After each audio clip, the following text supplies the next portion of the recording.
Lesson 18, activities. Number 1 is just a completed unit circle for reference. Number 2, give an exact value for each of the following without using a calculator. Sine on the unit circle we know is the y-coordinate, so we just have to find 3 pi over 4 on the unit circle. It's this angle going to right here. And then sine we said was the y-coordinate, so that's positive root 2 over 2. Cosine of 5 pi over 3, so we find that angle.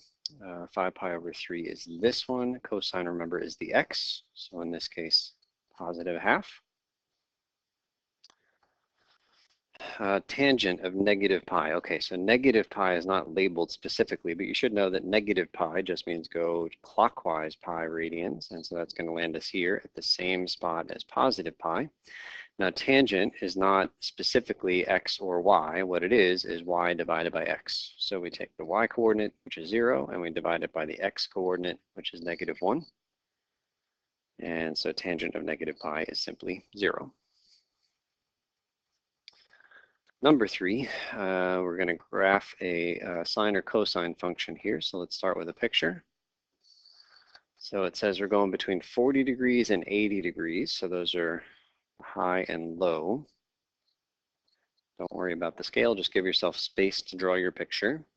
And it says that we have 5 a.m. and 5 p.m. and t is measured in hours from 5 a.m. So that means that t equals 0 is 5 a.m.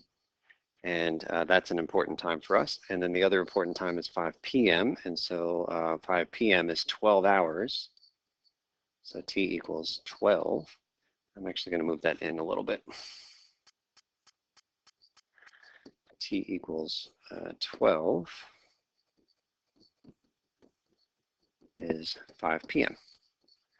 And so now we're going to put some dots. So it says that it's 40 degrees at 5 a.m., so that's here. And then it's 80 degrees at 5 p.m., that's up here. Now that's not one complete period, so I guess I need one more mark over here. So we got to get back to the same low point that we started at. So makes sense that would be 24 over there, and at 24 hours, or 5 a.m. the very next day, must be back at 40 degrees. And so then we can play connect the dots here. And we've got one cycle, one period of a sine or a cosine function. Okay, so we're trying to, oh, okay, so that's it. So it says sketch the graph, and we have done that. It continues this way. This would be backwards in time. Okay, so then part B says write 2 formulas for H. One is supposed to use sine and the other is supposed to use cosine. Okay, great, let's do that. All right, so we're gonna do the same techniques we did in the demo today. So what we have to do is start by calculating, let's go with the midline first. Remember, this is what we call D. The middle between 40 and 80 is clearly 60. Let's now look at the period. Let's do amplitude next, actually. Amplitude, remember this was the absolute value of A. It's how far from the middle to the top or the middle to the bottom. So 60 up to the top is 20, and 60 down to the bottom is also 20. So this is 20, which means that A is either 20 or negative 20. Either one is good. We'll choose later. Next up, we'll write down the period. The period here is clearly 24 hours. That's one complete cycle from one point here to the next corresponding point. So the period is 24, but that's not B. Remember, B is 2 pi over the period, which is 2 pi over 24, which is pi over 12. I guess technically we didn't have this equation in the demo. I think we had period equals 2 pi over B, but it's equivalent to this equation that I've written. Okay, and then finally, horizontal shift. Okay, so that part changes based on whether you're thinking of this as a sine or a cosine. Let's start by thinking of this as a sine. I'm going to draw up here my 2 like normal sine and cosine curves, unshifted, unaffected, untransformed. So there is y equals sine t. And y equals cosine t. And so we're just focused on the quote unquote starting point. Sine starts in the middle and goes up. Cosine starts at the top on its way down. Okay, so let's think about this, given graph here as being a sine curve. So I'm looking for the one point in this one period I've drawn where the graph is at the middle and it's on its way up. So there's actually 2 points on this graph where the graph is at the middle. One of them is here and the other one is here, but only one of those points corresponds to this guy, where again it's at the middle on its way up. So the one where it's in the middle and on its way up is this one, because this point it's in the middle and on its way down. So we're going to use only the first point here.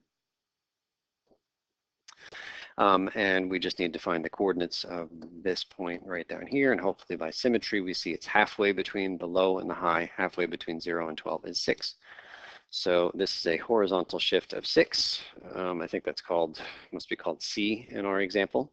But let's think very carefully about whether it's positive 6 or negative 6. So a normal sine curve would be here in the middle on its way up. And we are trying to take the normal sine curve and shift it to the right 6 units, which means that C is negative 6. So for sine, C is negative 6, and now we're ready to write our equation here. So I forget what it was called, f of t. Oh, this one's h though. H of t equals, so it's the amplitude, 20 or negative 20, but it's 20 because we're thinking of this as being a normal sine curve. It's not an upside down sine curve, it's just a normal sine curve here, starting there and then going up. I'm going to erase some stuff in that picture. Okay, I'm not sure if I had negative 6 there for C before, but if I had positive 6, that was wrong. So it's negative 6 because we're shifting the sine curve to the right. Okay, so h of t is equal to, the amplitude is 20. We're choosing sine here, big brackets. Then we put the b number, which is pi over 12, times t, and then plus the constant. The constant is negative 6. And then plus the d value, the midline, plus 60. We'll squeeze it in right there. Okay, so that's one version of this. And we're forced here to also do a cosine version of this. So let's take a look again over here at the top right. Cosine normally has a starting point at the top on its way down. So you could think of this point right up here as being the quote start of the cosine curve, in which case you would shift the normal cosine curve 12 units to the right. Totally fine. But actually, I think there's even a more natural way to do this one, because this one already does start on the y-axis or the h-axis here. And I could think of this thing in its current form, not shifted horizontally at all, but just being cosine upside down, which would just make the amplitude, well, the amplitude is positive, but it would make our value of a negative number. And so I think I don't need to shift it at all if I just think of it as a negative cosine. So we can do h of t equals, not 20, but negative 20, because it's an upside down cosine. And then pi over 12, and then the t minus 6 actually becomes t plus nothing, which I'll rewrite this in a second. But by intelligently choosing to look at this curve as being a negative cosine, we don't have to shift horizontally at all, which means that this equation is surely simpler than the sine one, right? It's just cosine of pi over 12t plus 60. Again, I'll go ahead and do this on the graphing calculator because I really like to see that I've done it correctly before I move on. And so y equals, so we're going to graph the sine version, 20 sine of, and as soon as I hit sine, I make sure that I'm in the right mode. Radian is the place to be. Okay, so we're over here, 20 sine of pi over 12, open parentheses, x minus 6. Close parentheses, plus 60. Okay, and again, I like a really tight window for my sine and cosine curves. So this particular window of just one period of this curve goes t from 0 to 24, so that's our x. And then 40 to 80 would be the tight window for the y's, 40 to 80. And we'll go by 5s here. Okay, so if this works out perfectly, we should see exactly this one cycle, and it starts at the bottom left corner, bounces perfectly off the top middle, and then ends at the bottom right corner. That is lovely. And then we'll do the same thing just to make sure that this worked. So we'll graph this down here, but I'll come over here and hit enter one time to make this one thick so I can really see it. So negative 20, this one's cosine of the same pi over 12 times t plus 60. This might look funny to some of you. It looks like that maybe the x is on the bottom with the 12, but it's not. It takes the pi, divides it by 12, and then takes that single number and multiplies it by x. So the x really is on the top, which is where it belongs. Okay, so this should trace right over the curve that we made before. So, you know, we did everything right here, but what if we did things wrong? What would it look like? Well, if I had made a mistake here and I had said, oh, I don't realize that this is a negative cosine, but just rather a positive cosine. So then this is the first curve, the sine curve, but then the thicker one, instead of tracing over, is just going to look different from this curve. And then we say, oh, shoot, we made a mistake here. And hopefully we can try to fix it. Okay, moving on to number 4. For this particular trig function, we're going to find amplitude, period, horizontal shift, and midline, and then sketch the graph. Okay, amplitude is the absolute value of that first number we see. Amplitude is 3. It's not negative 3. Amplitude, by definition, is always positive. The period is equal to 2 pi divided by b, where b is the number in front of those parentheses. So 2 pi divided by 2, or simply pi. That's the period. Horizontal shift. I see the number minus pi over 2. So I would prefer not to put pi over 2 here, but rather to put pi over 2 to the right. And if instead of a negative pi over 2 it had been plus, then I would like you to say pi over 2 to the left. That's, I think, more information than just copying this number, negative pi over 2. Okay, and then that plus 1 is the midline. So let's write that here. So the midline is technically a line, and so I'm actually not going to just write 1. I'll write the equation of the line. It's the horizontal line, y equals 1. And then we can sketch the graph. Okay, so this one has an amplitude of 3 and a midline of 1. Okay, so maybe something like that. So we're going to put our midline at 1. And then the amplitude is 3. So let's put a 1 there.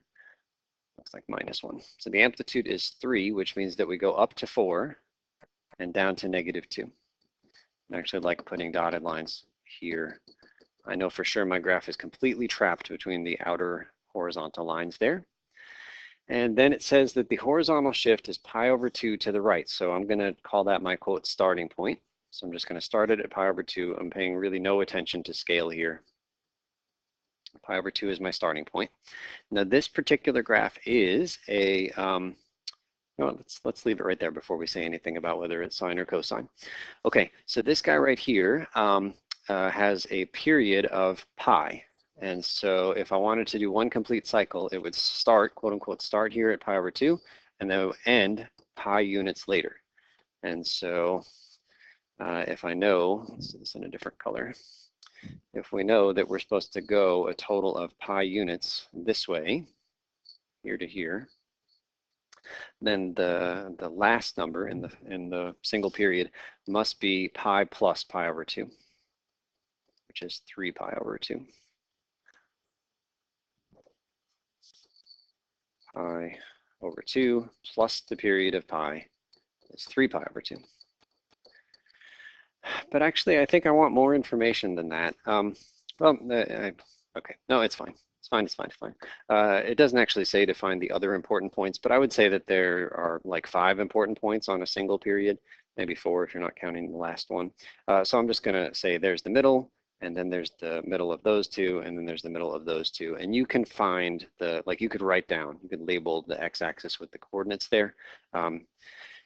We know that we have just cut this single period into 4 equal pieces, 1, 2, 3, 4. So if you just take the period and divide it by 4, that's how much you need to move from one spot to the next. So we start at pi over 2, you add pi over 4 to get to this point, then you add another pi over 4, and another pi over 4, and another pi over 4 will of course get you the right thing here.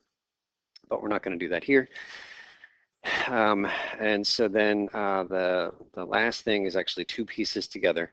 We need to account for the fact this is cosine and it's negative. So cosine would normally start at the top on its way down, but this is negative cosine, so it's going to start at the bottom. So it's going to be on this bottom dotted line, and it's starting, quote unquote, starting at pi over 2. So it's down here. And then it goes upwards through the middle of the graph at this first hash mark is where it will go right through the middle of the graph, right there. And then it's going to hit the top hash mark, the top dotted line at this hash mark right here. And then it's going to be back at the middle above that one. And then it's going to be back at the bottom at the 3 pi over 2 mark.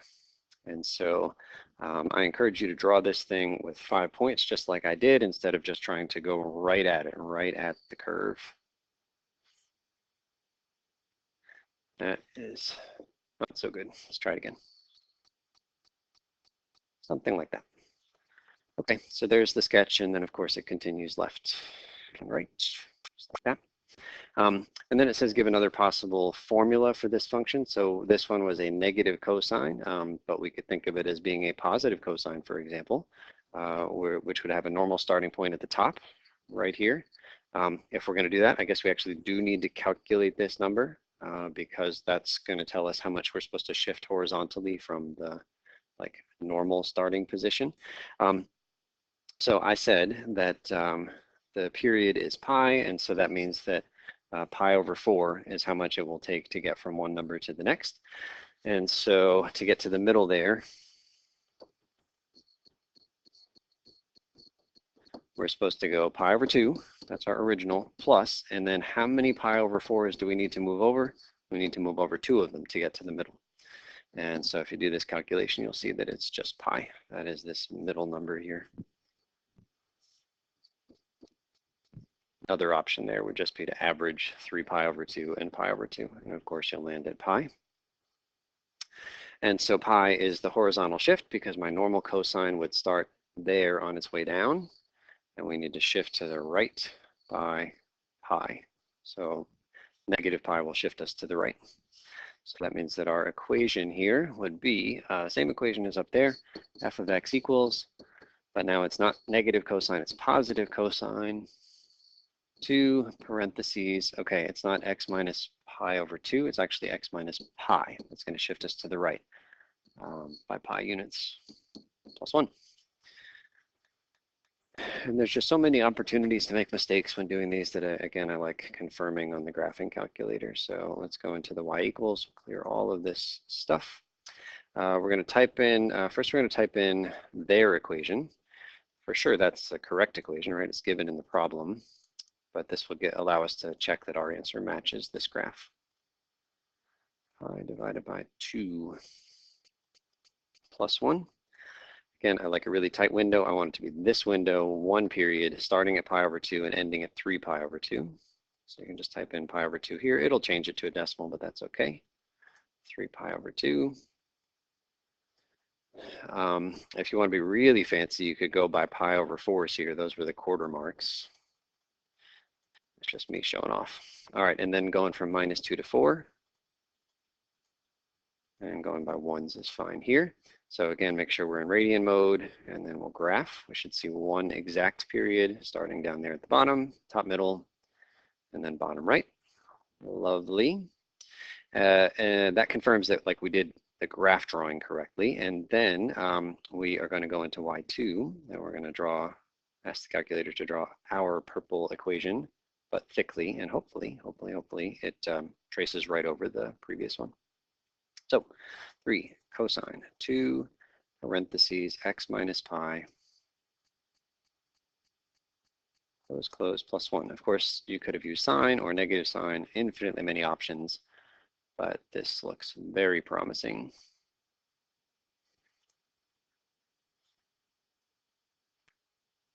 Okay, next page says find formulas with n's in them for all values of x that make f of x equal to -1/2, and no calculators on this one. So we definitely need one of the equations from the previous page. I'll use their equation instead of ours, but it doesn't matter. Of course, we'll get equivalent answers at the end of the day. They might look different, but they should be equivalent. So we want to equal -1/2. So that's supposed to equal -3 cosine of 2 parentheses x minus pi over 2 plus 1. Okay, so just like in the demo, the goal is to get the trig function by itself. So first we move the 1 over by subtracting, and then we'll divide both sides by that -3. So we subtract 1 from both sides first, and so we get -3/2 equals -3 times this cosine. And then we'll divide both sides by -3. And this might be a little bit tricky because of the fractions, but the -3's will cancel and we should just get 1/2 equals cosine. Okay, and 1/2 is one of the nice numbers on our unit circle. So let's come over to our filled in unit circle here. We're looking for places where the cosine is 1/2. Remember, cosine is the x. So I'm looking at all of these labeled points with their coordinates, looking for places where the cosine is 1/2. There's one there at pi over 3, and the other one is down here at 5 pi over 3. So those are the ones that we are looking for, pi over 3 and 5 pi over 3. So what does that mean? It means that the angle inside of the brackets, 2 parentheses x minus pi over 2, is equal to either pi over 3 or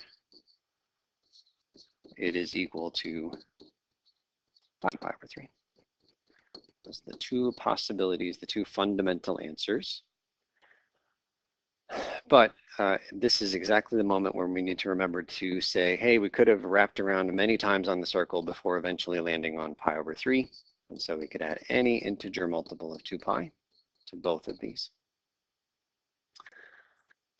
Okay, and so then I've got no more space there. I'm going to go up to the top of the page here and continue solving this equation.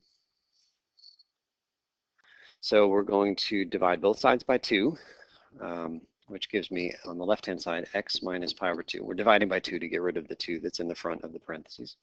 I divide both of the things on the right-hand side by 2, or equivalently, you could think of multiplying both sides by 1/2, and then that 1/2 distributes on the right-hand side.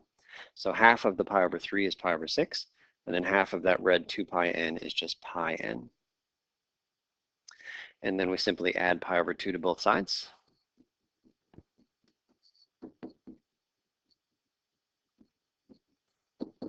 But we could combine the pi over 2 and the pi over 6. This is just a lowest common denominator kind of thing. So 3 pi over 6 plus pi over 6 is 4 pi over 6, which of course reduces to 2 pi over 3. So 2 pi over 3 plus pi n, that's one answer. And the other answer, same deal. This one will come up here. So multiply both sides by 1/2. 1/2 of 5 pi over 3 becomes 5 pi over 6. 1/2 of the plus 2 pi n is, of course, plus pi n. And we'll add the pi over 2 to both sides.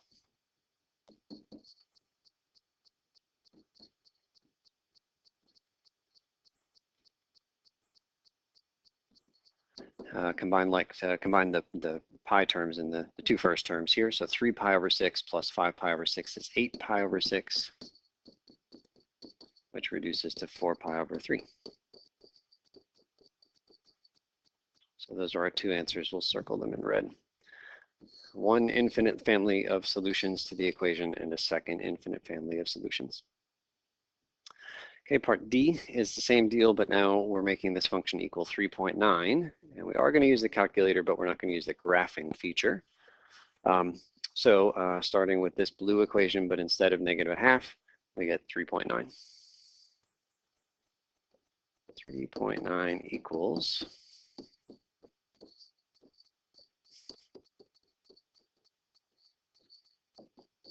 so just like before, we will get the cosine by itself by first subtracting 1 and then dividing by -3.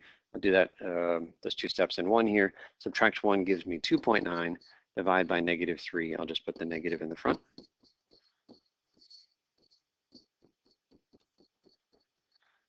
Okay, so we would like to maybe use the unit circle here, but sadly -2.9 over 3 is just not any of the ones that we've labeled.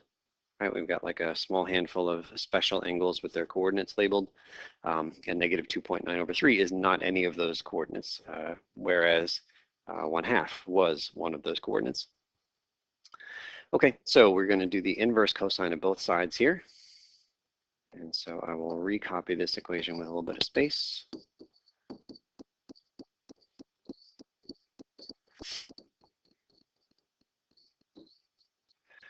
So inverse cosine of both sides, again, it always goes in the front. You don't slap an inverse cosine at the end. There. Inverse cosine of negative 2.9 over 3, we're going to use the calculator, but the right-hand side is nice because inverse cosine and cosine cancel, and so we're just going to be left with this 2 times x minus pi over 2. And then from the calculator, we're going to do this inverse cosine. Of course, my mode hasn't changed, but always a good idea to make sure before you hit inverse cosine that you are in the right mode, which is radian mode. So we do inverse cosine of negative 2.9 divided by 3. Okay, so we get 2.88. Nearest, what does it say, thousandth? It's 2.883. 2.883. Okay, but that is only one angle, and there's almost always two fundamental angles. So let's take a look at our picture here. So we were given negative 2.9 over 3, which is like roughly negative 0.9. And the only reason I care about that is so that I can ballpark where the points are on my circle. So negative 2.9 over 3, roughly negative 0.9. And so we know that we want the cosine of some angle to equal this thing, and cosine is the x. So I'm looking for the 2 points on the unit circle where the x coordinate is negative 0.9. So I'm going to x equals negative 0.9. That's over here, very close to the left-hand point of this circle, but not quite there. So negative 0.9 maybe is here, and we go up. We land on some unmarked point. We go down, and we land on some other unmarked point. That's my negative 0.9. And so what the calculator just told me was that theta is roughly, I think it was 2.88. And so 2.88 is, what color can we use? So if I draw this line segment here, this angle is my 2.88 and change. And so got to think carefully about how to calculate the other angle. I'm not going to use green there. Let's use blue. So the other angle is this one going from here all the way around to there. And so just like in the demo, I encourage you to do a reference angle kind of calculation here. And so we're going to find the angle that's in this space. That angle is going to be pi minus 2.88. We'll type the calculator to get that. Then whatever we get goes exactly in here. It's the same reference angle, pi minus 2.88. And then to figure out what the actual blue angle is, remember blue goes here around to there. That's going to be from here to here. Stopping at the x-axis is a pi plus this extra reference angle, which we're about to calculate. So whatever we get here, we're going to add pi to, and that's going to give us the blue angle. Okay, so we're going to hide all of this stuff here.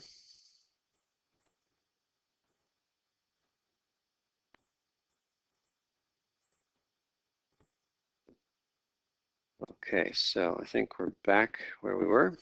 And so the other angle we said was going to be pi minus that 2.88. Do I want to store this one? I think I do. Let's store this guy because that's one of our fundamental answers. Store as alpha A. Okay, so we're doing pi minus this thing.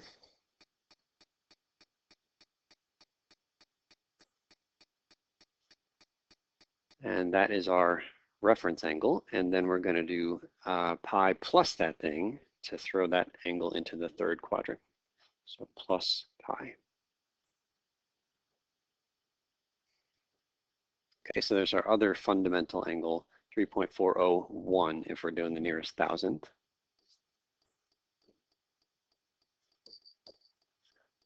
What do we say? 3.401 is roughly equal to this whole thing, which I've been calling the angle the whole time. So there was lots of work that went to that. Maybe I can write it here. We do the reference angle so we did the reference angle, which was pi minus 2.883. And then this angle is pi plus the reference angle that we just calculated above. Okay, so we've got our two fundamental angles, but remember, trig equations have infinitely many solutions almost every time. And so instead of landing directly on this 2.883 angle, we could have looped around the unit circle like 17 complete revolutions and then added another 2.883. So here we're going to do our standard plus 2 pi n. And then solving from here to the end is exactly the same as we did in the previous problem. So we will multiply both sides of these two equations. I've got one here and a second one here. We're going to multiply both sides by 1/2 and then add the pi over 2. So let's see if we can put this up at the top. Okay, so we said we were doing 1/2 of everything. So 1/2 of the 2.883. Let's store this angle. This is going to be our B angle. Okay, so I think that our A angle is still the 2.883, or 888, I mean. All right, so we're dividing that by 2. That's going to be our 1/2. And then we're also going to add the pi over 2 to both sides.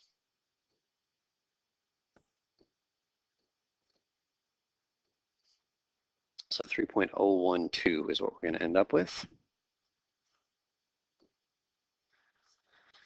Okay, but that was kind of 2 steps in one. So let's slow down. So we do 1/2 of both sides, so 1.441 plus, but then 1/2 of that 2 pi n is a pi n is equal to, and then the 2 disappeared because we did 1/2 of both sides. And then we added the pi over 2 to both sides, and we got 3.012 plus the pi n. Okay, so that's one family of solutions there. And then let's do the other one. So this one is going to go right here. So again, we're going to do 1/2 of everything. So 1/2 of that 3.401, which I think is our B. Yeah, so B is the 3.401. And then we're going to do 1/2 of it. And then we're going to add the pi over 2, just like we did before. Okay, so 1.700 is our first one.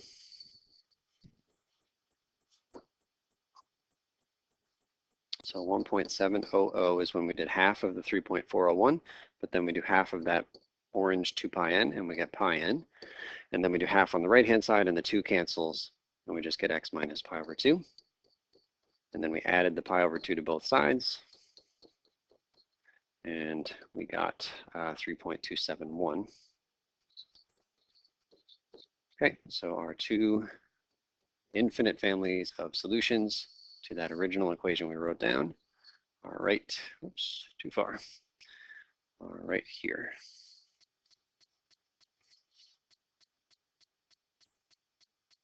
Okay, number 5 is just a collection of graphs for your reference. And that's the end of the activity, but it just says here, take note of important characteristics of each of the trig graphs. You should be able to draw an accurate sketch of the graphs of sine, cosine, and tangent from memory. I should know a little bit about the graphs of cosecant, secant, and cotan, but I don't need you to know them as well as you should know the graphs of these 3 up here.